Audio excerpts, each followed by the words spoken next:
Don't forget to subscribe to my channel and click the bell. Yo, be a father. If not, why bother, son? A boy can make them, but a man can raise one. Be a father to your child. Be a father to your child.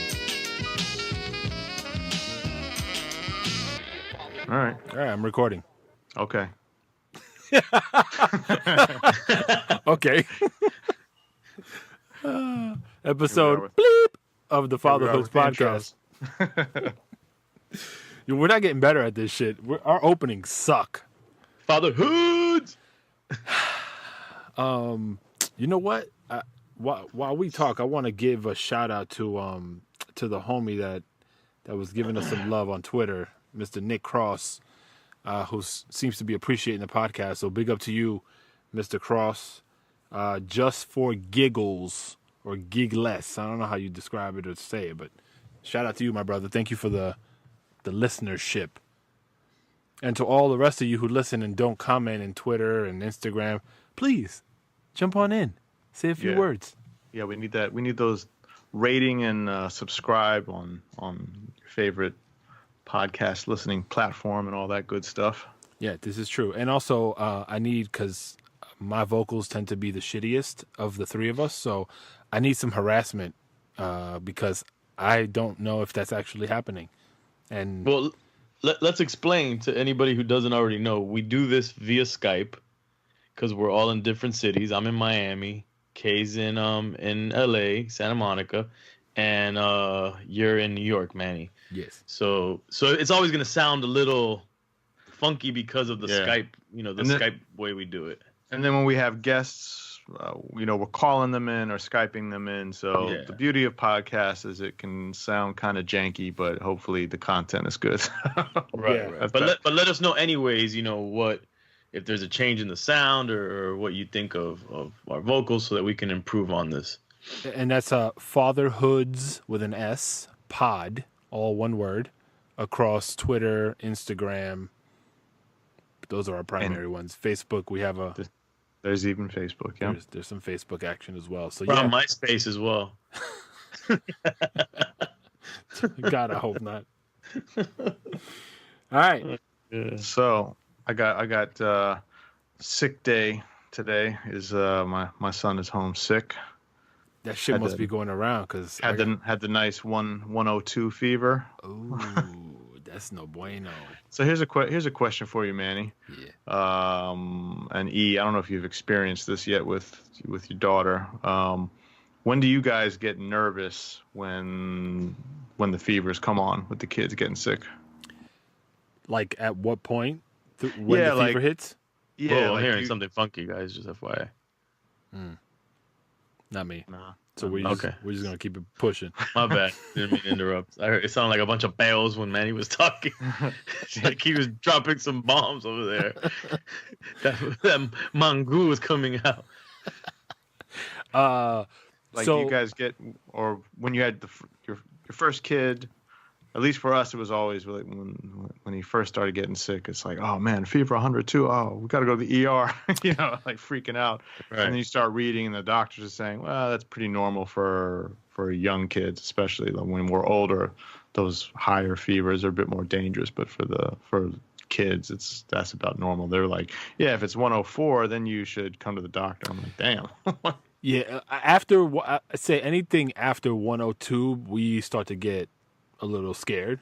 I'd say, definitely 103. We're like, no, we're going to the doctor. Like whatever we're doing is not leveling this shit out. So we need to go get some professional help.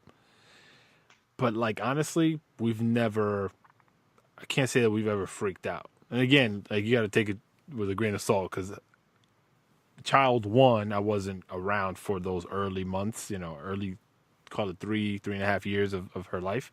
Right. So I think a lot of the training happened then when it comes to, that panic and freak out stuff that most first-time parents expect. So by the time my son was born, my wife was already super, knowledgeable. Veterana. Yeah. So like I didn't necessarily have a chance to freak out because I was kind of leaning on her and not trying to be a pussy about it. Because anytime I would kind of panic, she'd be like, yo, what's wrong with you, bro? Relax. This is yada yada. So, yeah, we don't really panic too much. But my kids are also sick right now. Okay. Now, do you listen to them when they say, "Dad, I'm not feeling well. I don't want to go to school today"? Do you look at them skeptical, like, "Are you just trying to get out of school," or do you actually believe them? I have a strange scenario. My son, he's in kindergarten. He loves school. Okay. He would prefer to go to school 7 days a week. When the weekend approaches, the kid is depressed. He's like, "Fuck this. I want to go tomorrow." So I always believe him if something's wrong, because he's never the one to be like, "I want to stay home." My 11-year-old, I started to not believe her when she was young, like, kindergarten, first grade. But that quickly, I learned to trust her really quickly, because while she's not as interested all the time in going to school like my son is, she's about her business. So she knows she's got to get certain things done in order to, like, achieve certain things that she wants to do in life. So I don't necessarily second guess her. But I have been scared. So she's the one that's been sick this week. Now going on the second day. And we've been trying all sorts of remedies. And I got to put y'all onto a remedy for stomach bugs that I think is going to pan out if you ever have it. But because she's 11, the hormonal transitions are at play here. So and it's a stomach issue of some sort. So now I'm freaking out, like, yo, is this it? Is this when the menstrual cycle starts? You're just scared, period. Yo, I'm dead. Yo, I'm terrified. You are hilarious, bro. Get over it, man. It's not that serious. It isn't. That's what's fucking with me. I know this is not that serious, but it's like, I don't know.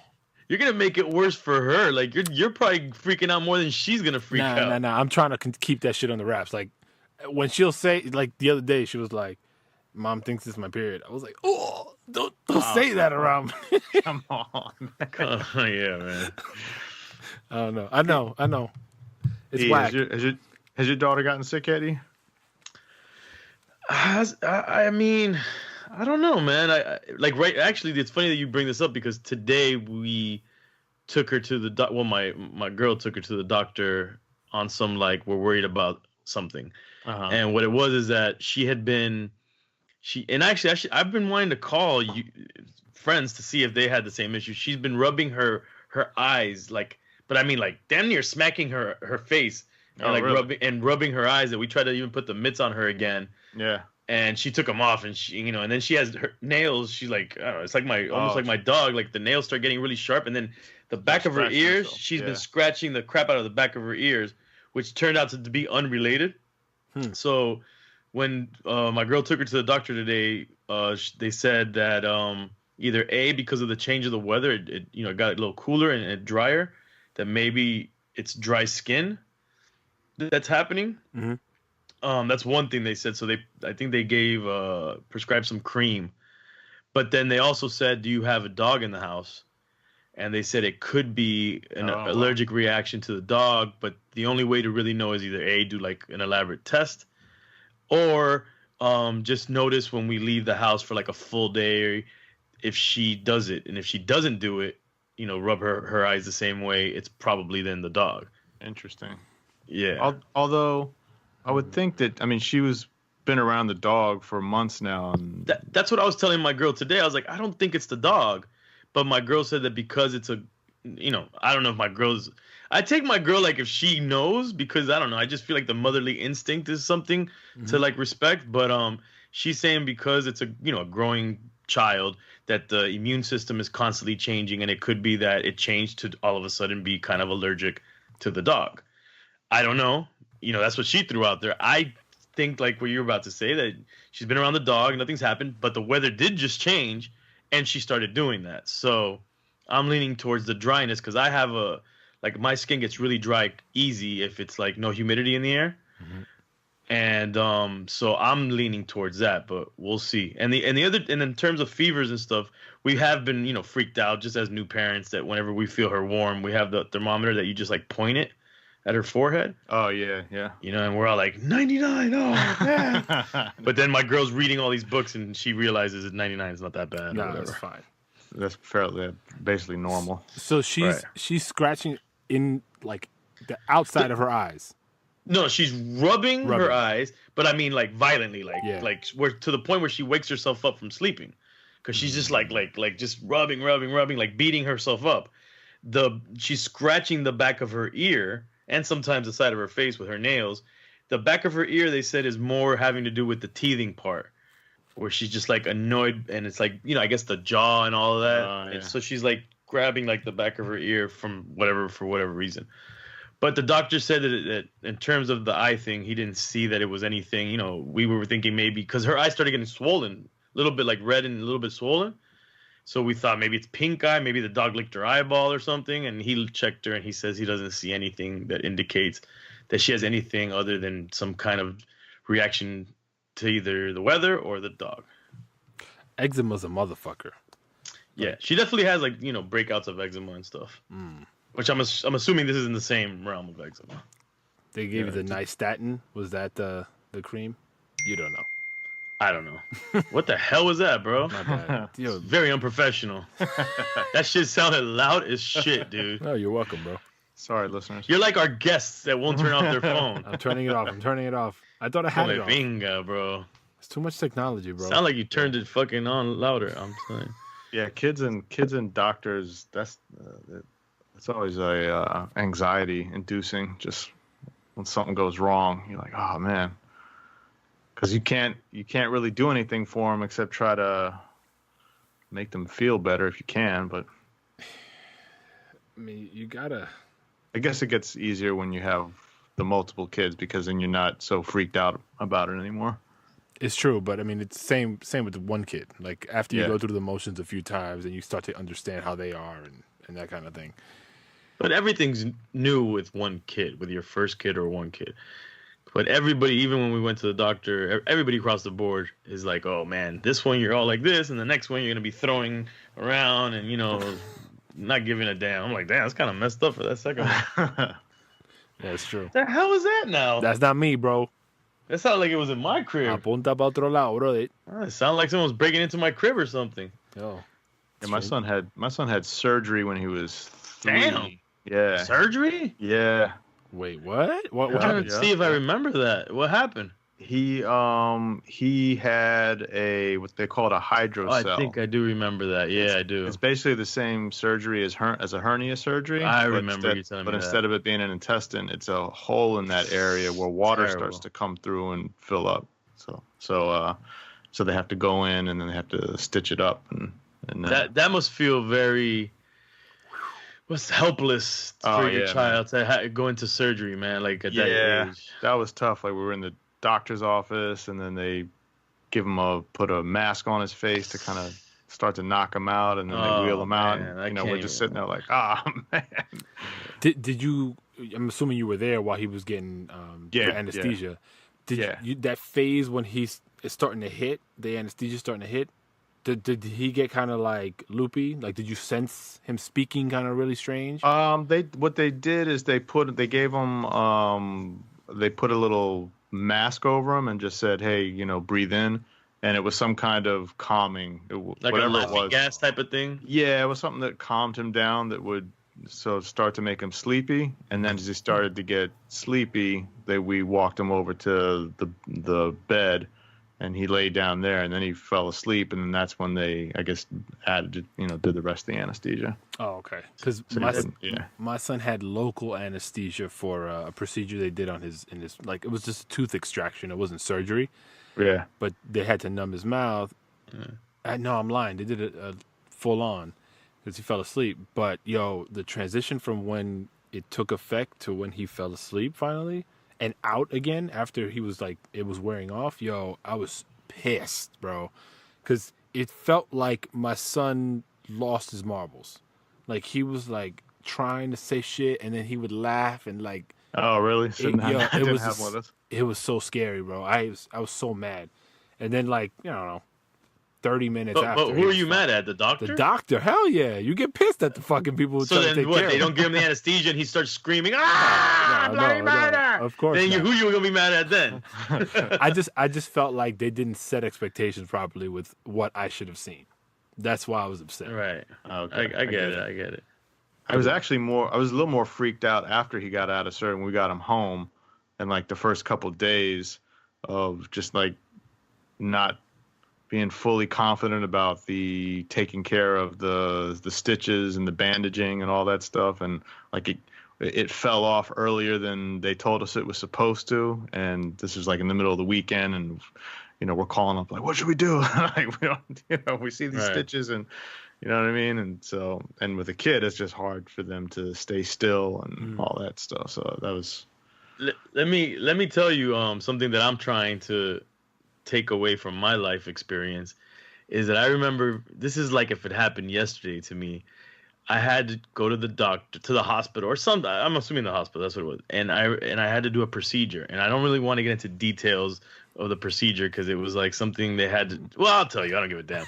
They I think I had maybe a urinary tract infection or something as a kid. And it was this might be too explicit for this show, but it was very crude the way that they had to figure something out or get a sample of something. Like they literally have to stick a long ass Q-tip in your joint. Yeah. Remember, don't mess up the Kirkland sponsorship. Right. Well, no, Kirkland was the one who provided the long Q-tip. The Q-tip. Okay, cool. But this is the takeaway for me. I remember going to do this, and exactly. It still hurts me to this day. I remember going to do this, and I don't know, I was like 6 years old or 5 years old, very young. And my mom is telling me, no, don't worry about it. Nothing is not going to hurt. It's not, to this day, I'm still terrified, I think, of doctors because of this situation. So then she's like, no, it's going to be fine. Don't worry. Not going to let them hurt you, blah, blah. Go in the room. And then on top of that, as a little boy, it was a nurse came in and she's like, basically like, drop your pants. And I'm just like this is embarrassing, and so, and then my mom's like, no, it's not going to hurt. It's not gonna, don't worry about it. And then all of a sudden it hurt. Everything that my mom said it wasn't going to be, it was like, it was they didn't numb me. They couldn't because I don't know. They just shoved the freaking Q-tip in there. And it was the most horrendous thing in the world. And I remember I yelped, I screamed, I went crazy, dog. And I remember the funniest part that afterwards the nurse gives me like a little sticker with a happy face and a lollipop. And she's like, "You were such a good boy." And in my mind, I'm saying to myself, if I was a good boy, then what is a bad boy? Because I was fucking going crazy. I was like, you must have kids that do something crazier than me. But the takeaway from that is that I never trusted my mom again with stuff like that. Mm-hmm. And that's how Crazy Hood was born. My girl's gonna probably be like, "Yo, TMI, dude." But yeah, I just think like now, like with my child, I kind of don't want to lie to them about these type of things because, like, I feel like that'll haunt them forever, and then they won't trust me. And I kind of want to be honest. But how are you honest about things that are gonna pain them? Well, you know what? It's going back to actually. So, Manny, you referenced Sife's episode the other day, and I guess it goes back to what's my takeaway from his episode was him not lying to his kids ever about anything. It's like, okay, that's a. I respect things, but I think that's very difficult to not lie about anything. It's hard, but the way, and again, it depends on the stage of the child.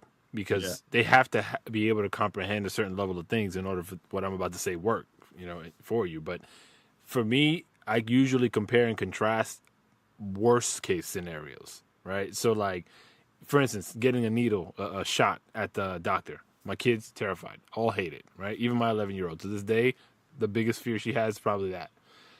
But I'm like, yo, look, you can get sick and remember when you were sick and you felt like you were dying, blah, blah, like you got to kind of, that's been working for us. Cause like, even though they hate it, they muster up enough courage to go and deal with that particular thing.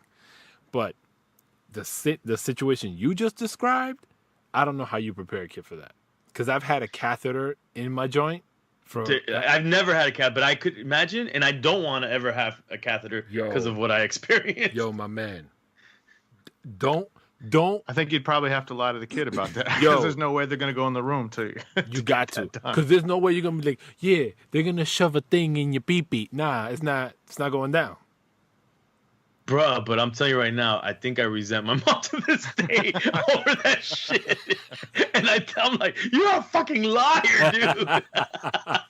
I'm fucking 43 years old. I'm like, you're fucking lying to me right now. I still look at her like, you ain't getting away with that shit. So I'm just telling you, personally, I think a kid can actually hold a grudge for life. Damn, son. It's something that affects them. Like, I mean, imagine how traumatic that was. Yeah. You know what I'm saying? Like, I have PTSD from that shit.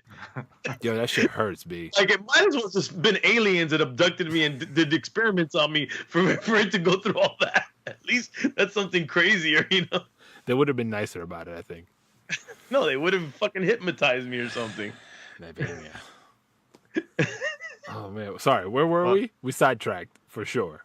Well, we can flow into this PTSD convo because I know someone who's got PTSD right now with Twinz, and that's our buddy Wrekonize. You good to go, Wrek? Yeah, I'm good. Okay. So yeah, joining us tonight we got Wrekonize from the group Mayday and solo MC himself, right? What up? Yeah. Yeah. That's good, man. And in all transparency, an old friend of all of us. So yeah, you know how we do it. Well, I only met him once actually, and he Well, doesn't. You don't friend by proxy. He doesn't remember that though, because it was at getting his license at the DMV in. Are you serious? In Kendall, yeah. Yeah, he was the guy that worked at the counter and No, took your picture. Mahong. He was like, excuse me, my friend. Nah, I saw you walk in, and I tweeted you on some like creep shit, like, yo, why you at That's the mad DMV? creepy. And then you turn. I was like, yo, turn around. He was like, huh? I was like, damn, that must have been a while back. That was like it's a long time minute ago. ago. Yeah. It was a while ago. Crazy. All right, well, cool. Well, either way, we're friends by association. There you go. Yep. There you go. And Wrek is super talented, super dope. So for those that Thanks, aren't man. aware of him, check him out for sure. Shit, come on, man. So we were Check it talking out. about he has a little PTSD from A procedure. a procedure from back in the day, and I think you have some PTSD from your twins right now. Yeah. Actually, I'm in a pretty decent spot right now. It's actually better than it's been the whole year. But it's definitely those first like 3 to 5 months were rugged. What was the E had mentioned that you have some layers to a name for these different layers or levels that you're going through here? Do I? What was that? Refresh my memory. Oh, shit, I have fucking lapse of memory. No, you did tell me. I don't know, man. You're at level 3. Yeah, you told me something like that. You were like, "Oh, you've reached." This is in the beginning when she was just coming out of not being able to sleep, and you were like, "Oh, you've reached. Congratulations, you've reached." And it was probably impromptu. I probably never said it again after that. Yeah, Got it. All right, just so to lay down the dynamic, Wrek, you got twins, right? And I got fraternal twin boys. Okay, and it's you and your wife in the crib, right? Yep. It's me and my wife in the crib, and the reason in the beginning, it's our first kids too, so we got the double whammy right off the rip. Word. And twins running her family, so we kind of expected that she might have twins, but actually, to be honest with you, when she got pregnant, it really wasn't in my mind at all. And then we went to the doctor's appointment, and in the beginning of the doctor's appointment, she told the doctor, "Oh, twins run in my family." He's like, "All right, cool, I'll keep that in mind, whatever." Boom, then he just does the scan. The first scan, there's one embryo there. And he's like, "Oh, everything looks good. All right, cool. About to wrap it up or whatever." I'm like, "All right, cool." And then as he's like packing up, my wife's like, "Oh, so just one embryo, right?" And he's like, "Oh, that's right. You did say twins run in your family. Let me read it up and check it for you." He had to check for. He had to do He had double to check it. Yeah, because it didn't come up the first time. Because sometimes people don't realize they have twins the first appointment. Right. Yeah, I didn't know this was a thing, but apparently you can only sometimes see one embryo. He had to look around the corner. Bruh, he really did look around the corner for real, and he did a little let me scan a little further, and then he's like, "Oh, there it is. Yep, second embryo." And I was like, "Bro, you gotta be fucking shitting." I was like, there is no way. Like, I really thought it was a prank for a split second. The way he did it, I was like, this is insane. I did that, like the Kubrick shot or whatever. Not pun intended with the shirt. But yeah, I literally, I went into a momentary state of panic. Yeah. Intense. And so how long did the panic last? It didn't last that long. And at that point, it was just like I really had to readjust for the next couple of days, maybe tops. Because I was really excited about the pregnancy up until that point, and then Ada was like terrified. And then when we found out it was twins, she's always wanted twins. She was hyped, and you're terrified. And I started being terrified. And then after that, it kind of wore off a few days later. And then the idea of twins was cute as hell right up until they got here. DJ. So wait, there was a period of time where you were sober, right? You weren't drinking. Yeah. Throughout the pregnancy. It wasn't right away when we found out she was pregnant, Okay. but we found out she was pregnant in like, was it March, April, something like that? It was just. Okay, got you. So in May I found out. In the beginning of May, we found out she was pregnant, and then I stopped drinking like halfway through the month, like a few weeks later. Basically, we were kind of talking about it, and at that time, it was for two reasons. It was for one, because she reverse psychologied me into thinking like, yo, you wouldn't be able to do it, and I'm like, what do you mean? Of course I could do it. You know what I mean? So she did that, and then on top of that, I was feeling like great. My health at that point was kind of like fucked up. So I was like, you know what? If there's anything in my life that's gonna anchor me to not like drink, it would be this pregnancy, you know, and the challenge for my wife. So I was like, all right, I'm gonna do it. So I did. Initially, it was supposed to be 10 months for the pregnancy, and then I'm just weird. So when I got to like 10 months, I'm like, bro, I'm 2 months away from a year. So I ended up extending it past when they were born, anyways, and I did a full year. So you get the news, you're getting twins, binge drink for 2 weeks, and then you go on the sober diet. Well, we actually had gone on we went on vacation to Hawaii, and we were in Hawaii for the first time ever, and we found out she was pregnant right before we went. So she was like, damn, I can't drink or nothing, like kind of sucks, like bad timing. And I'm like, yeah, I feel you. I'm like, yeah, I'm like, that sucks. But I had a few drinks on the plane, and then when we got there, I had a beer, and then it's like kind of like you're when you're on vacation, it's just you and your wife, like, and she can't drink. For me, it was just kind of like I don't even feel like drinking for real, like, Right. you know what I mean? I don't like getting smashed alone, so it's like I kind of felt like I didn't really feel like drinking anyways. So then that also kind of just started to like lead into the thinking of, wow, maybe I just won't drink for a while or whatever. And I knew the challenge for me was going to be more going on tour, because going on tour sober is tough. Whereas like at home, it's not that tough. But man, on the road or when you're at events and doing what we do in the entertainment business, bruh, it's just not drinking. That was rugged. So Wrek, when you when they were born, what was the level of tiredness, nervousness? I mean, because at least for me, when my son was born, you know, it's all new, and you know, you're just tired and you don't know what to do, and so, you know, times that by 2. You gotta tell that story. You gotta tell that story where What's you that like, man? where you imagine carrying one of them or something. Oh, You gotta tell that story. definitely the height of my sleep deprivation was I think it was like a couple weeks in, and we hadn't slept much at all, and my wife woke up in the middle of the night. She turned over and saw me, and I was like rocking back and forth, and she was like, babe, what are you doing? She's like, I'm like, he was hungry, he was crying, I was saying he was crying, and she's like, babe, that's a pillow. And I'm like, I literally had a pillow in my arms, was rocking a pillow back and forth. I'm like, just dropped the pillow, went back to bed. That's when I realized, bro, I was like, I've always talked shit about like, oh, yo, we stay up late, yo, insomniac crew, blah, blah, blah, whatever. But the real sleep deprivation you get when you're caring for an infant is insane. Like, I've never experienced anything like it. And I got the 2-pack. Yeah. Yeah, the 2 thing was difficult because in the beginning, my wife had some complications. She had like a hemorrhage in the hospital. So everything was smooth pregnancy, no issues. We were like, oh man, super blessed. And then we get to the delivery. They deliver about like by cesarean, boom, the cesarean delivery.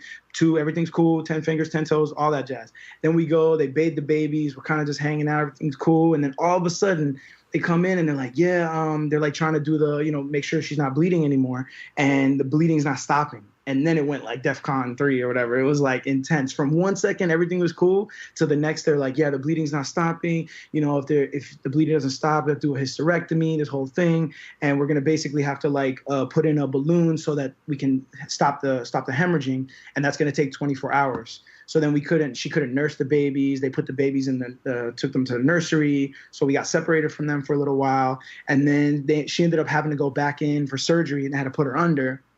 So they didn't really break this down to me, but and luckily I've never experienced this before. But when you come back from being put under, you're like hella cold and now out of it. I'd never seen anybody come back from that. So when they brought her back, it was pretty standard that she was all like shivering and all fucked up. But I didn't know that was just like a normal you know, reaction. What do you call it? Yeah, normal reaction. So when they brought her back, first of all, she was gone for like an hour. So like that hour, I'm sitting in the recovery room with like 2 or 3 other dudes that are all waiting for their women to come out of wherever. And like everybody's got the same look on their face. You know, like the guy next to me, I was like, how you doing, man? He's like, I'll tell you in 40 minutes. I'm like, yeah, bro, I'm right there with you. So then when they brought her back, she looked tore up. And she was shivering and like she couldn't get warm. And there was like 10 people all swarming around her and nobody was paying me no attention at all. So I don't know what the fuck was going on. I was panicking, dude. So it was the doctor finally tells me like, oh, it went well. Now we just got to leave it in for 24 hours and we'll kind of revisit from there. So the reason why I tell that part of the story is it took us like 2 extra hours to get a room. When we finally got a room, they took us to the room and basically my wife's like out of it at this point. She's just like can't move, can't focus, can't do anything. And the nurse goes like, oh, okay, well, that one needs a diaper change, and he looks like he's probably hungry right about now. I'll come back and check on you about an hour or whatever. And she bounced on me, dude. And it's on. And it was on. Yeah, it was on. Yeah, I think that's their steez. They do the crash course thing in the hospital. They did that to us too with the one, you know, so it was crazy. Yeah, I was like, damn, there's more babies than there are me. Like, what are you doing? Like, the nurse even looked at us and said, hey, you guys are parents now, and walked out the room. yeah, good luck, Godspeed. Yeah, that was intense. I didn't expect that. I thought there were going to be a little bit more. I mean, I get it. There's many other people in the hospital and all that, but I expected like the level of care to be a little bit more. Like what's weird is that when the nurses were changing, I noticed that some of them were really good and some of them were not. Just like know, like anything. Like if you go and experience 10 people who do a certain job, you're gonna get 5 good, 5 bad, and we got that. So it'd be like, man, that nurse was the shit. She was so helpful and all this, and then the next nurse is like, nah, whatever, just like Nurse Cratchit or whatever. So it was like, man, worst. So it was a little bit tricky. But that first, we were in the hospital for like 5 days after like for the recovery, and we got out on Christmas Day. Wow. Crazy. So yeah. How old are the twins now? They're about to be one on. Actually, damn, we were there for 5 days, huh? No, we weren't there. It felt like 5 days. How long was it? She said it was 3 nights. Okay. I was gonna say because like 5 days to me. Because usually it's like cesarean. They try to kick you out after 3. In the hospital, it's usually standard. Yeah. Okay, that was the longest 3 nights of my life. Golly, I couldn't wait to get out of there. Sure. But yeah, okay, so we had them on the 22nd. We got out on the 25th. So they're turning 1 year on the 22nd of this month. Oh, okay. All right. Yeah, man. It's about to hit that 1 year mark. And do you notice a big difference in them, or I mean, what's their personality style? We put them on a well, actually, yeah, they're super well tempered most of the time, but they have definitely some different personality traits. And they flipped on us in the beginning. Corbin was real like maniacal and real like hot tempered, and Calvin was super chill. And then around like the 5-6 month mark, they did like a total 180. Now like Corbin's super pensive and chill and like kind of just like checks everything out, and Calvin's like riled up, you know. So they definitely have like different personalities for sure at this point. That's crazy. Yeah, man. And you guys tour quite a bit. I mean, there's a good chunk of the year that you guys are out on the road. What's that adjustment been like for you, just in terms of trying to balance the family and being with the kids, and then being on the road, and just being an artist? It's definitely it's not too bad. It's not too bad because at this stage of the game, like I did a few dates, like spot dates when they were still younger. Mm-hmm. And when I went away for those dates, it was like, luckily my wife's parents live across the street from us, and they're super helpful. They're like some people like think about living that close to their in-laws, and doesn't sound favorable. But for me personally, like I get along really well with them, and they're super, super helpful. And they had twins. So they kind of have experience, you know what I mean? Like they've been through it already. You got the super cheat code, bro.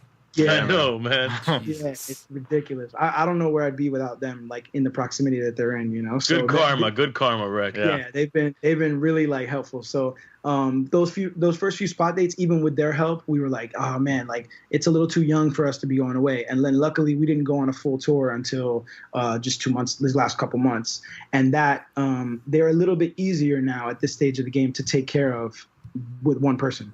You know, so like when my wife goes to work, or when I'm like we're just going out or doing errands or whatever, it's easier to just like, okay, you grab one baby, you go through the routine, you do them, boom, put them in the playpen, and then you grab the second baby. It's not like you're never really overrun as much as we were in the beginning because they couldn't hold themselves up. And so at this stage, it's actually kind of chill. But yeah, my wife did a really good job, man. Like for 2 months of us being out on the road, we did like a 3-week break in the middle. So we were gone for 3.5 weeks. Then we came home for 2 weeks. Then we were gone for a month. And yeah, it's tricky, but it's just like one of those things. Is part of. How the job, about you emotionally though, being on the road? Like how did you feel? Like did you feel guilty at any point? Like yeah, a little bit. I tried to like be in touch as much as possible to just be like at least there for like moral support, you know. Right. But yeah, like me and my wife have a really good relationship in terms of like communication and just she knows that when I get home, yeah, I was gone for a month, but when I get home, it's on. Like I'm like up every morning. I'm taking the morning shift. I'm trying to like at least now go extra ham while like for the same amount of time that I was gone until we can start like balancing the scales a little bit. So she knows I'm good at like getting the get back. So like, yeah, I was out working for a month, but now I'm going to be like home and trying to do, you know, pull my weight as much as possible. So I didn't feel emotionally as like detached in terms of like missing them like I thought I would. Like Burns, like for those who don't know, my MC partner in Mayday, Burns, he has a 3-year-old, and he like is at a stage with his kid where like at 3 you really miss the kid because the kid, you got a bond, you got relationships. So like I had that with the boys, but not to the degree that, you know, I'm witnessing my friend having it as, because like my boys are still so young that the personality connection's not all the way there yet, you know. So it's like it wasn't as hard as I expected it to be. And that was actually a huge factor in Plex, who was another Mayday member, founder, right? I think and Gio. And the touring factor. Yeah, Plex and Gianni. I think that was a deal breaker for them. Definitely before I had the kids, like from a friendly point of view, judge them slightly for leaving the group and you know what I mean. And like I understood, but at the same time I was like, man, you know, like I kind of was a little harsher in my critique. And then now that I have kids, I was like, nah, I get it. Like I could see it now. Like after going on this last tour and coming back, like I was like, okay, I could see where like this could get old, and you would be like, man, is it really worth it to be gone that amount of time for my kids? And you know, as they're getting older, yeah, because I mean, with Plex's kids, they were older, and so they so they can communicate to you that they miss you, so you get that extra. Yeah, that extra layer. You kick it more for real. Like now I'm just kind of like taking care of my babies at this age, but like at that age when Plex left the group, they were his like homies for real. Like but even young, even when they're babies, you could, if you're gone for a long stretch of time, you could miss like milestones and for sure. It's that you kind of like will be like, damn, man, like I would have liked to have seen that. I definitely missed a few milestones on this tour. Yeah, like the infamous first step. That joke. Yes. Right. Luckily, I didn't miss the first step on this one, but I missed them standing. I missed one of them standing for the first time. So I missed that. And then what's kind of cool is that because I have twins, that their milestones aren't synced. Mm-hmm. So like one stood up, Corbin stood up while I was gone, but Calvin didn't. When I got back, Calvin stood up in front of me. So I was like, I missed. He was holding out for you. Yeah, he kind of waited for me. Yeah, that's kind of cool. So it's like I kind of like was able to like get the cheat code on that one too. Right. I missed one milestone, but at least I caught the second. And then I think the added stress of the musician thing is, or in the entertainment business, is that there's a lot of jobs that pull people away from their families, like fishermen, crab fishermen, you know, fun door-to-door salesmen. There's a million jobs that But with the entertainment thing, sometimes like significant others they don't know how to register that like a regular job. So it's like you going out and doing shows kind of looks like you just out there fucking around for real. You know, so like all you can do really is bring home the check and just be in communication and do everything you can do to make it easier on them, because it can be a little bit tricky from people. Yeah. So I can understand why some of our guys had to leave the group. It's tough. When you come back from tour and you're kind of going extra to help balance out everything, where do you think that comes from? I mean, is that a trait that something that you learned from your dad, or is that something that we've been talking about, like what influences our dads have had on us, or lack of influence, which is, want to made us, be better fathers, that kind of thing. Where does that come from for you? Well, my parents split up when I was 7, so I grew up with my mom mostly in her house, but I would visit my dad like twice a year. So like summer break, Christmas break, I would always go kick it with my dad. So my dad, the time when my dad wasn't quantity based, it was totally quality based. And I have a great relationship with my pops, but that was because he was focused when he was with us and he kept communication. And I just looked up to the dude and like always loved the dude, even though he was, states away. But my mom is definitely the inspiration for that kind of behavior, because she's just, bro, she's like your classic British, super kind, used to nanny, like was a nanny growing up. Like she was just really good with kids and really good with like being mindful of others and just being really polite to people. So I think I kind of picked it up from that, where it's like, if I'm in a situation with somebody and I feel like somehow I'm tipping the scales on them, it makes me uncomfortable. It's like, I don't want to, like, I'm well aware of like, yo, I'm getting over on you right now. And I don't like it. I don't like the feeling of that. So that goes with my wife too. So it's like, okay, I know that in my head, I'm like, okay, I knew that you changed them this last time or whatever, or this last 5 times or whatever. And then I'm like, all right, I got to go change them for this next 5 times and try to keep it balanced, because if it starts to feel a little bit too unbalanced, it makes me uncomfortable. It's just a weird, like, it's a weird trait that I like have embedded into me at this point. That's kind of crazy to me to hear, for me to hear, because the way you spit, you're so vicious and like methodical, like take no prisoners kind of, spit. For you to tell me, yo, I kind of care about, making shit even is kind of crazy to hear. Yeah, well, that's because for me, rhyming was like my one way to get that out, because in my personality, it does. If for anyone who like really knows me personally, they know that I'm not really like that. So like rhyming was the one place for me to like, the way that they're like, oh, if you want to get some aggression out, go hit the punching bag or whatever. Rhyming for me would be that, and MC battling would be that for me for sure, because I was never like a brawler dude, never really had the like cojones to like go up to a dude and like punch somebody in the face. So my version was like, I'm going to get on the mic and we know that we're not going to physically affect each other, right, but we can disrespect one another. So that was my way to always like get it out for real. So yeah, it's just like really on the mic, I was like, especially when I was younger, I was super angry. That's where I put all my anger. But then when like anything off the mic, it was always just, it was chill. It was just, I don't know. It was the alter ego. I wonder what Syph would say to the balance of the diaper changing. Did you? So Syph was on our show, Syph Sounds, and he says he's yet to change a diaper, right? Yeah, he avoids for his most recent child. Yeah, he's avoided it. Yeah, he finds the most genius ways to not be there when it needs to happen. There's so many diaper changes. That's you got to get creative then. Like, yo, you must be creative. Actually, my wife listened to that episode and she goes, I was really enjoying everything that Syph said, and then I got really mad when I heard he tries to avoid the diaper change.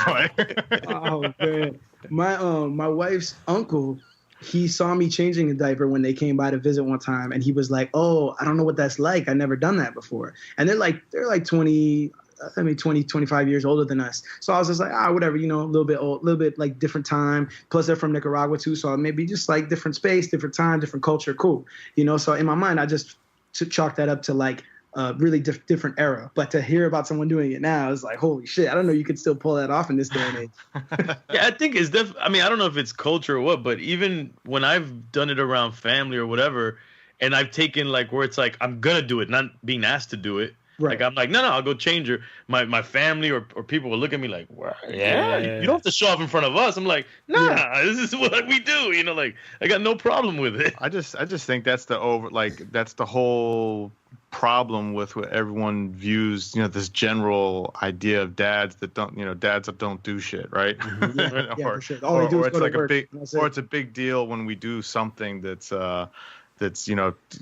care driven, you know what I mean? And it doesn't. That's not the case. I mean, that's true. I don't know.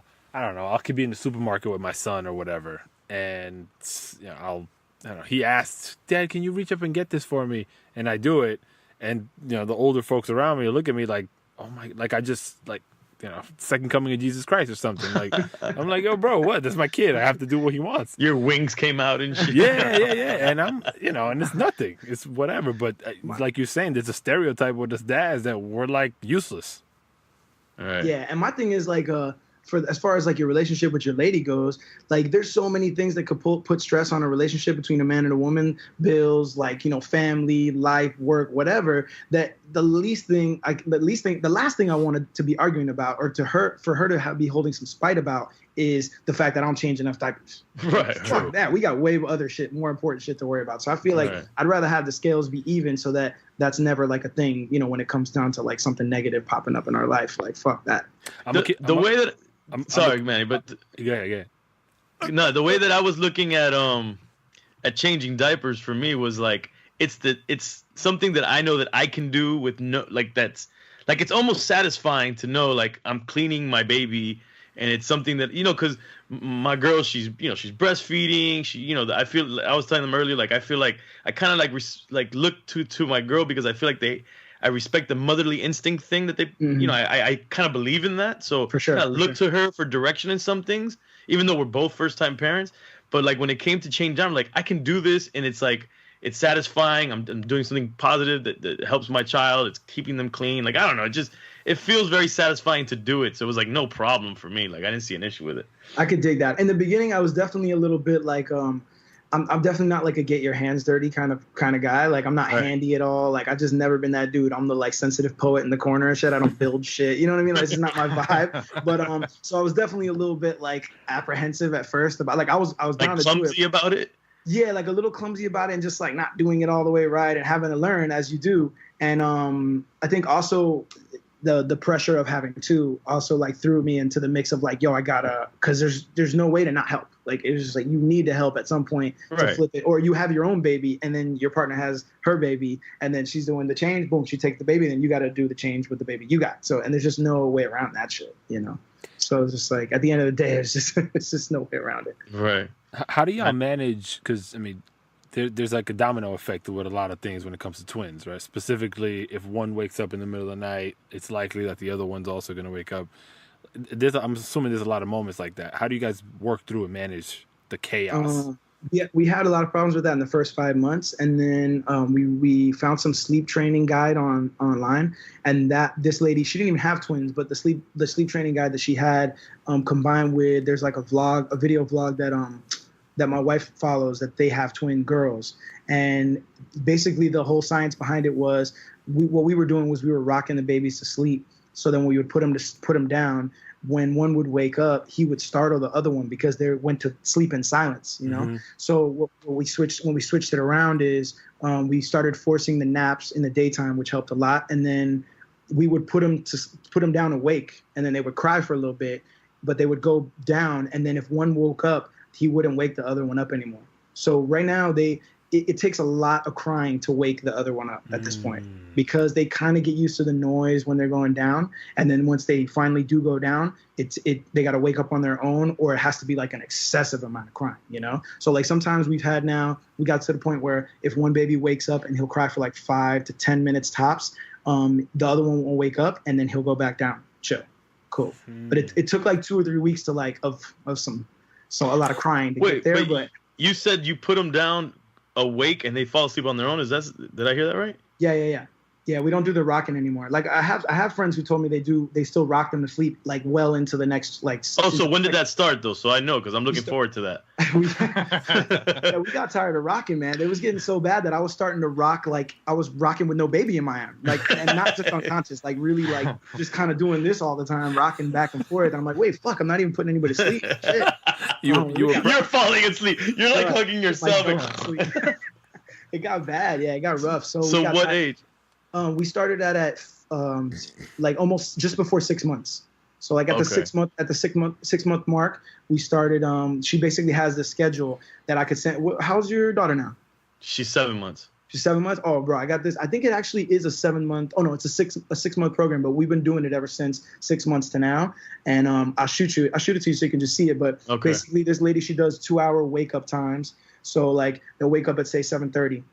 You feed them bottle. Then they're up for 2 hours, and then at 9:30 you put them down for that first nap, and then you put them down awake. So it takes like, you know, between 10-15 minutes tops. They kind of, sometimes in the beginning they would cry for a significant amount of time, you know, like what felt like a significant amount of time, 5 minutes, 10 minutes, whatever, and then because it feels like way longer always. But now they cry for like 10 seconds.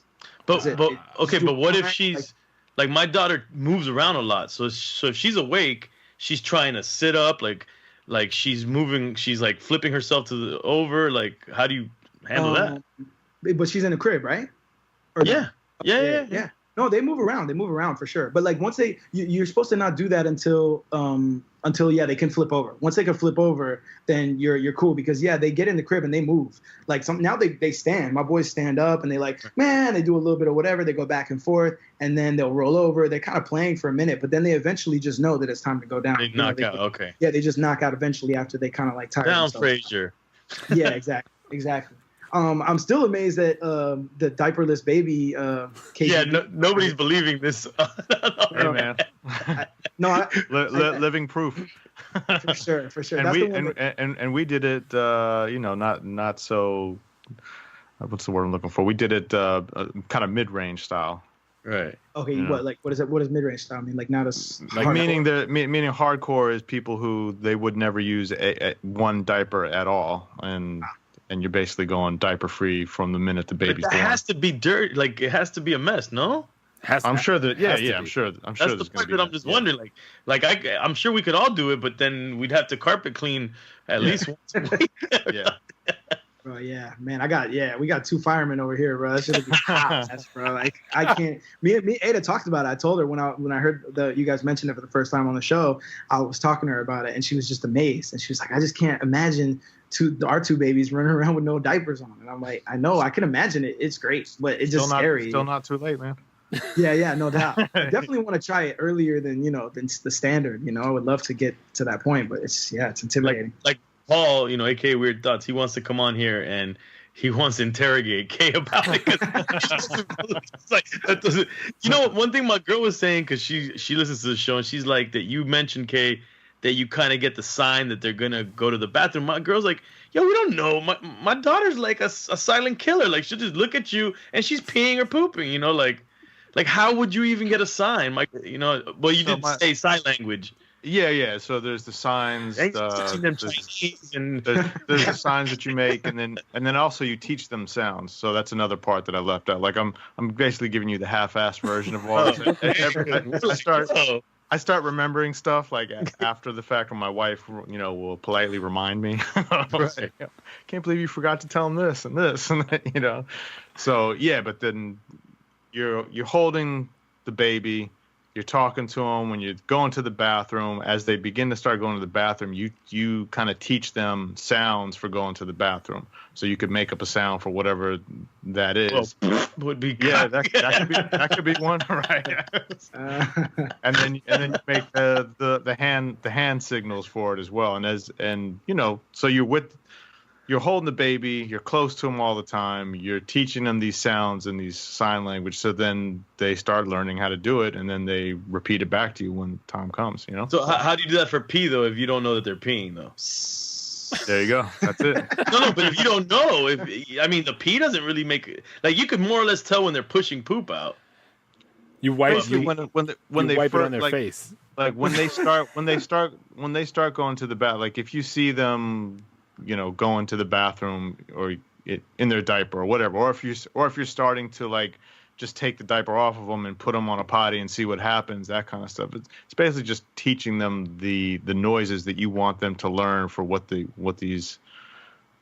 Yeah, it seems rough, man. I still don't see it. And how many estimated accidents did you have on the way to this euphoric place? No, we didn't. We had Dude, your baby must be the second coming of the Dalai Lama, man. And we had 3 accidents. 3 accidents? 3 accidents. Yeah, but this was all him when he was sleeping, like in his. And this is after we pulled off because we did it in stages. We did it in stages of daytime, take the diapers off once we knew that he could, manage that, and we could handle that situation. Then we kept diapers on while he was sleeping at night, and then after he got more kind of trained and just doing that, then we took the diapers off at night as well.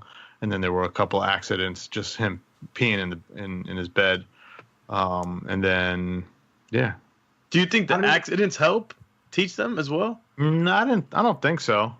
Okay. Accidents help my son. So, well, it was an accident. He would poop in his pamper, and my wife would avoid changing him for a while. Now, I don't recommend it because they can get a rash. What's next? Waterboarding, bro? But yo, he hated being dirty, so he thought he was slick because we were trying to potty train him, and he'd be like, "No, I don't feel like it." Like straight up, like, "No, I know I can do it. I just don't feel like it." And so you got a grown kid talking like that? Well, he was two. He was two. Yeah, I don't want to do it. He was two, and all our kids, luckily for us, they communicate very well. So like, it wasn't like Google Gaga shit. It was like real clear speech. So my wife was like, "Oh, you don't want to because you can make this choice. All right, cool. So then you're just gonna sit in your shit." And after a couple of times, he was like, "You know, I don't want to do this no more. Let's go." And that's when he stopped. Yeah, I'll do it. But my 2-year-old, she's gonna be 3 soon. We still rock her ass to sleep. Do you? Yes. So send me the manual. I don't know if I can do the bottle shit, but I gotta find something because this shit ain't working. You just gotta be okay with a little bit of crying. That's it. If you're cool with that, like, because a lot of parents tell me they don't want to do it because they love rocking their kid to sleep. They kind of get used to, it is soothing to rock your kid to sleep. Yeah. But then if you try to put them down without rocking them, they're gonna cry. It's just a natural thing. They're gonna be like, "Fuck this, I don't want to go sleep." Right. And if you're cool with that, because some parents can't stomach that shit. Yeah, my girl has issue with that. Yeah. A few of my friends that I know that have kids, they like, nah, fuck that. They don't want to hear the kid cry. But my thing is, like, the crying is really only the worst in the first couple weeks. You gotta really thug it out for 1 week. The second week started to get a little easier, and then now it's like cake. Like, I put them down, they do a little bit of whining. By the time I'm down the stairs and checking the camera on them real quick, they're already chilling. They're already just like, cool, all right, well, I'm here. I think we didn't do any sleep train. I think we quit. We quit because we got a third. This is our third kid. And I think after the second one, we took serious, and now with the third one, I feel like we just like, yo, fuck it, just whatever. Yeah. I can see that. I can't just drop them off in the bed and be out like that. I'm still in the bed reading to him until he falls asleep. Them or something. Yeah, all that kind of stuff. Wait, so you just cold turkey, you lay them there and let them figure it out, right?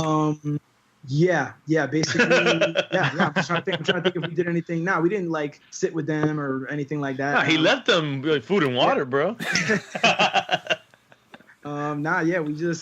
was it. We just started putting them down awake and just saying, good night, have a good night, nap, whatever, boom, and then you walk out and then you just gotta thug it out and not go back. And your lady wasn't like suffering going through it? She's colder than I am. Damn. She's cold with it. Yeah, she's cold with it. She That thugged it out helps. for sure. Because there was a couple moments where I was like, damn, are we doing the right thing? This feels like kind of savage for real. Like, and she's like, nah, they got to learn. And she's like, I'm telling you, all the research I've done, it shows that they're going to acclimate and it'll be better for us because if we don't do this, they're going to continually affect each other in the sleep, and like that was our biggest thing. It was the one baby goes through teething a little earlier than the other one, and it's going to make it really difficult for that other one to even get sleep. And then we're like, what are we going to do? We're going to separate them. We're going to put them in different rooms. Like, we don't even have that much space, we don't have space for that. So we really had the only option for us was to get them used to like going to sleep, putting themselves to sleep, and not being woken up by the other one. So those were our main drivers there. That makes sense. It was one. I'll tell you what. It was a world of difference when it did like set in after those first 2 weeks. It was like night and day. That was definitely like a turning point for me in terms of like stress level. Because before that we were having, you don't even have your time to shower. You like the minute the baby wakes up and like makes one noise, you're like in there. Yeah, that's what we're going through right now over here. And I tell my girl, I'm like, because she'll be like, my girl wants to do something. She'll be like, here, you have to hold the baby, or or don't put the baby down. So I'm like, yo, bro, and this is where I start to feel guilty. I'm like, I don't know. I just don't. Doesn't feel like this is the way it's supposed to go. Like it's like it's like we need a babysitter for ourselves now. You know what I'm saying? Like it's just crazy. So it makes sense what you're saying, and hopefully my girl listens to this episode. I'm telling you, it definitely, you just got to really like grit your teeth for that first week. That was the toughest part. The first week was the roughest, but it really, by the time we got into the second week, even it was much smoother. And then the amount of extra time Because I know your girl like feel like I see her on IG, like she has the same stresses that I had about time and just like getting a moment to yourself or like take a shower, go to the bathroom, do whatever you got to do. So the amount of extra time that you buy yourself by doing that is nice too, because normally 20 minutes, 30 minutes, you're rocking them. Instead of that, you're putting them down, and then for 15 to 20 minutes while they figure it out and just kind of slowly put themselves to sleep, you could go take that shower or whatever. And as a parent in your first year, extra 20 minutes is like a lifetime. Yeah. I think the one caveat to our situation, and I don't know how much, I mean, I'm sure it affects, is that my girl's really worried. I mean, we're both worried about what is it called? Cradle crown? What is it about the flat head thing? Yeah. And our daughter, you know, it's gotten better, but the doctors still like they want to send us to a cranium specialist or whatever, in case, because they're saying there's a possibility we might have to put that little helmet on her. Yeah. To round out the head, and then my girl's super paranoid about it because she feels like her head is flat, and it's because her parents.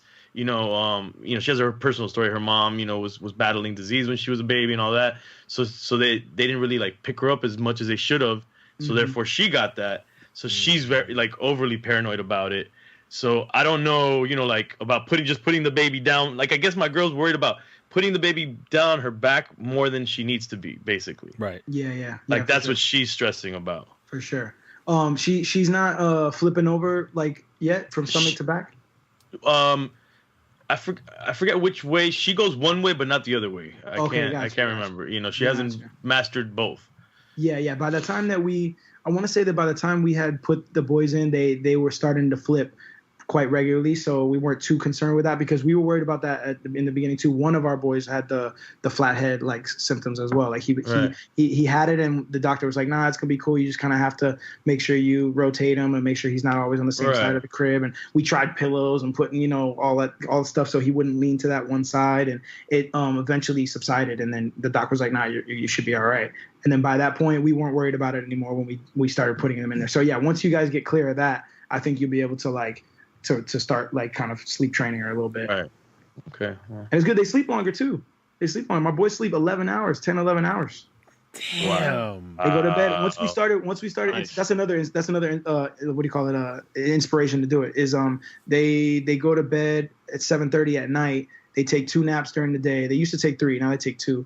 And they sleep from 7:30 to 6:30. What's their regular day naps time wise? Like anywhere between an hour and 2 hours. They don't normally go over 2, and then on a rough day they'll do like a 30-minute or whatever. But most of the time it's like about an hour and a half. Yo, between you and Kay, we got the keys to life here, man. We just need to make the car run quick. I had to cut the naps out at I think probably around between 2 and 3, because once he's at some point he wouldn't fall asleep. If he had a nap during the day, he'd be up till 10:30, 11 at night. Couldn't get him to sleep, and he'd still wake up at 6 in the morning. The more we do these podcast episodes, the more I find that I'm fucking up. I'm really fucking up. And you're on your third? Well, my third, B. You would think I would know better. You're definitely fucking up, though. This sleep shit is real fucked up. I need, And one of the things I learned, obviously, like I kind of, it's one of those things that you know beforehand, but you don't really know until you're there, is that like every kid is different. You know, you hear it all the time, but you don't really know. Like every kid is different, and some kids don't respond well to that kind of stuff. Or like you said, your boy couldn't take naps because he wouldn't sleep well. Whereas like our boys weren't napping in the daytime and they were sleeping bad. And when we started napping them in the daytime, they started sleeping better at night. So it's just like. It's just that, there's no one size fits all, but there's definitely methods to try for sure. And some of them will work and some of them won't. But when we started getting that full night's sleep and they were sleeping 10, 11 hours, we were like, this is the truth. Have you, so I don't know if you still have family out in the UK. Do you? Yeah, my father lives there. Okay. So have you taken the kids abroad to go see him, or is that coming up? Not yet. No. We were talking about it. My sister actually took her. My sister's crazy. She took. She has. She took. This is like a couple years ago now, but at the time she had a 3-year-old daughter and a new, like a 6-month or 9-month or almost a year-old son, and she took them by herself to fly to go see my pops. I don't know why. Her husband at the time, he was working or something, he couldn't do it, and my sister was dead set on like, I'm gonna take the kids. So the flight actually ended up being kind of smooth for her. which was surprising because I thought it was going to be a nightmare. And she was like, no, the flight was cool, but the trip in general was stressful. She was like, nah, I fucked up. Like, I'd taken them, and it was just like not the right conditions, and it was a mission, and one parent at the time. So that kind of scared me for a little while, the thought of taking them that far. But I think if we go with two parents, it's going to be way different. And there's a few things I would do a little differently after hearing about her trip. So we talked to my pops about going over there, and my pops is the kind of guy who's like, oh man, you guys are going to spend all that money to come over here. Hold on, let me try and see if I come over and see y'all first, I'm like, I'm like, all right, cool. He's got like, my pops has some visa problems. So I'm like coming over here because he got into some shit trying to come into the country when Obama was being inaugurated. So the second time, so he's trying to work out, see if he can come over. But I think we're probably going to end up making it to him first. And then, that'll be the interesting trip of taking them on a 9-hour flight. I actually flew with a guy who had twins that were like about 2 or 3 years old. And he told me, well, he didn't tell me anything. First, I'm watching him, and I'm like, okay, this is before my wife gave birth. And I was watching the dude, and I'm like, damn, I was projecting myself on every parent I saw, trying to envision like what it's going to be like or whatever. And at the end of the flight, I turned to him, and I was like, hey, man, I'm about to have twins. Like, you got any advice for me? And he was like, look, the first year and a half is brutal. Like, it's going to be rugged. It's going to be rough, all this. But then when you get to the age that they're at right now, it's dope. Like, you see me, I'm here by myself. My wife's not with me right now. I'm flying with them on the plane, and they're kind of like doing their own thing. And they were. The whole flight, they were kind of bouncing off each other. So it was like a goal in my mind where I'm like, oh, man, like I could see myself taking them on a flight, even a 9-hour flight, and they're going to be a little bit more equipped to like deal with boredom because they have each other. So that was my one, like, I kept holding on to that thought the whole time through all the like stressful early months, I'm like, oh, one day they're going to be entertaining each other and shit. Like, we haven't traveled with them far. We're about to take them to Disney for their birthday, which is really more for my wife than it is for them. But that's going to be like our first real like test of like having them out in the open. We haven't really in the first year taken them out a lot. Like, I see some parents take their kids all over the place.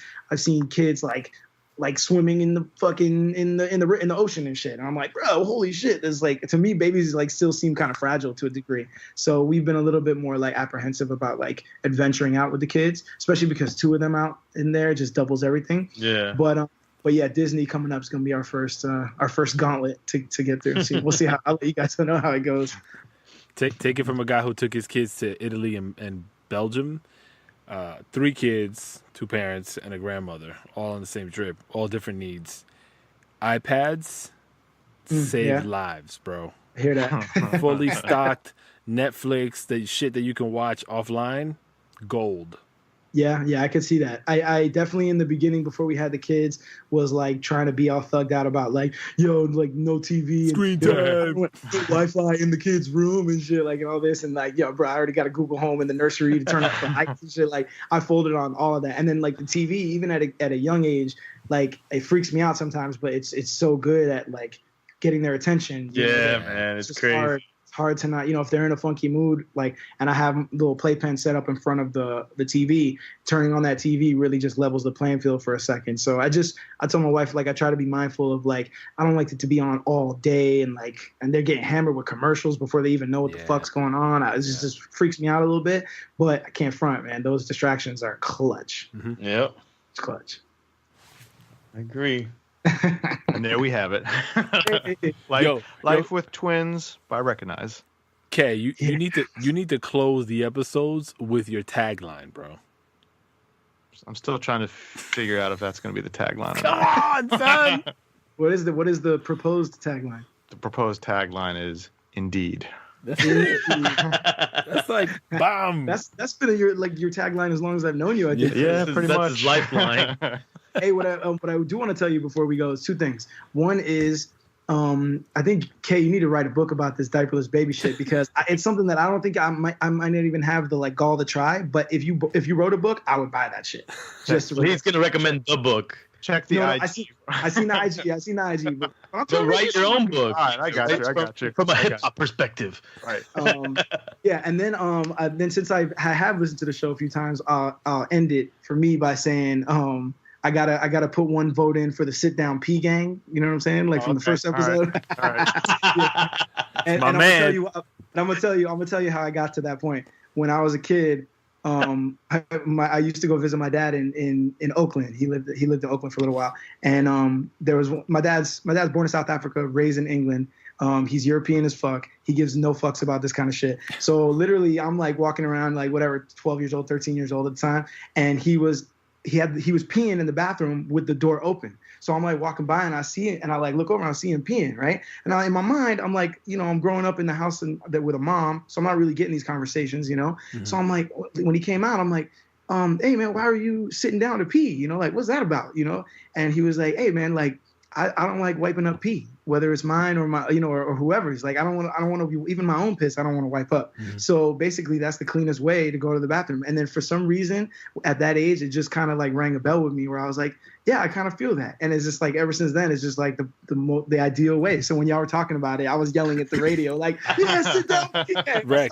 Motherfuckers always gave me shit about it too. So I just wanted to one time for the I appreciate the solidarity and you manning up and professing that, because now these two motherfuckers are gonna get on your case. So it's, bro, I don't want my mandingo dipping in the water, bro. Yeah, I'll rock that out in the nighttime when I don't want to wake anyone up. No, I tried it once. Your honor, Manny. I tried it once so I wouldn't wake up the baby, and it actually worked wonders. It's amazing, man. I'm telling you. I'm not saying it's like you have to do it or whatever. It's better one way or the other. I'm just sticking up for you on the like, the people that are sitting down need to stop getting harassed. You know what I mean? I'm on, like different times call for different postures, right? 100%. It's definitely not a one size fits all there. We'll march for the sit down, man. Squat, yo, squat. Oh, so you're squatting now? I mean, it's the closest thing to a squat when you're doing it. Sitting your ass down, bro. What do you wipe too like that? What do you do? Yeah, do you shake it or do you wipe like? Nah, bro. Before we lose all our potential sponsors. Huggies. Sorry, Huggies. You're not worried about the urinary tract infection? We start sliding against the toilet bowl. No, damn, bro. dude, you're making love to your toilet, dude. What are you doing? Golly. Oh, shit. So, Wrek, you'll join us again, I'm assuming, correct? Oh man, yeah, come on, all day, dude. I'm doing 18 to life over here, bro. Holler at me anytime. Oh shit. All right, Wrek. Thanks, man. We'll get you on after Disney. Hear how that went. Oh man, yeah. Man, for our 2.5 listeners. All right. Yeah, exactly. Yeah, call it. Where people find you, Wrek? What's the deal, man? Holler at your boy. Find me at Wrekonize everywhere, and Wrekonize Music on Facebook.